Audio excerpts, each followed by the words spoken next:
Wale ambao unaweza kuketi tafadhali.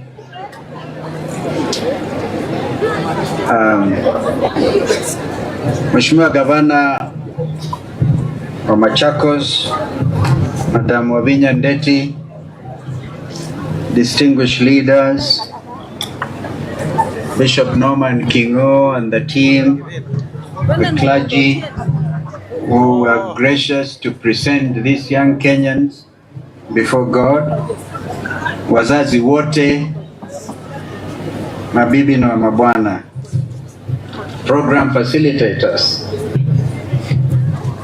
It is obviously a matter of good and great honor for me to stand before you today and to be able to celebrate not only your achievements, but also the success of one of Kenya's greatest transformations, devolution.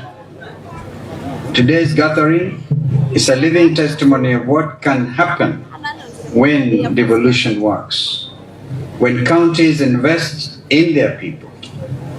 This celebration, therefore, is bigger than the mere presentation of certificates. It is, I believe, a living testimony of what happens when devolution meets empowerment. I choose to make this written statement because this is the first such event, so it will go in history, because if I speak of the cuff, which I intend to do, I will juxtapose my remarks with some off-cuff remarks in order to bring this matter to where I believe it should be. Dear friends, the power of devolution lies in its ability to bring government, opportunity, and hope closer to the people. Before 2010, much of our country's progress was decided in Nairobi. When we promulgated the new Constitution of Kenya on August 27, 2010, key among its most definitive and deliberate pillars was devolution, ungatuzi. We were clear that we needed to address deep-rooted challenges that had persisted since our independence, including marginalization, inequality, and the over-centralization of power and resources in Nairobi. Thus, with devolution, every county, including our beloved Machakos County, was given the authority, a measure of resources, and the responsibility to shape its own future.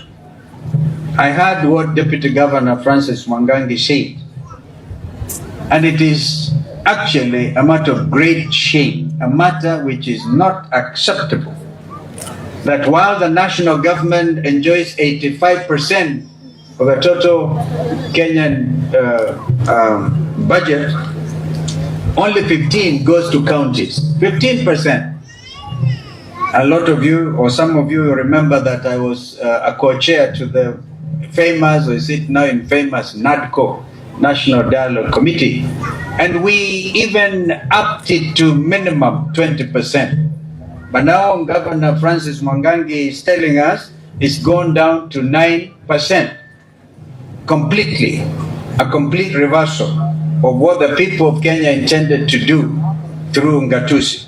Imagine if Governor Wavinya is operating within the 15%, by the way, is shared between the 47 counties. And the little that she gets, she's able to empower the youth that she's trying to do today. Imagine if we went up to national government, wapate 60%, na counties wapate 40%. In fact, in my view, we should make it 50-50, because all the stealing that is happening in Nairobi is because they have a lot of money to throw away. And yet, as I speak to you, our university lecturers have been on strike. This is a third month, and they cannot be paid the 7.something billion, 7.9 billion. They want it paid quickly. I give a suggestion to William Ruto. You cannot keep our university lecturers in the streets. These are some of our best minds. But on the one hand, you're able to get your agents collect sometimes 6,000 to 10,000 people to State House, bribe them with 10,000 shillings each, mass bribery. Now, if you cumulatively took that into account, the amount you're spending on bribing Kenyans, that is enough to pay university lecturers and to get our university students to go back to school. This is just but the simple reality of the mismanagement this country is experiencing at the very top. Distinguished guests across Kenya and Africa, I will go back a little bit. Thus, with devolution, every county, including Machakos, was given the authority.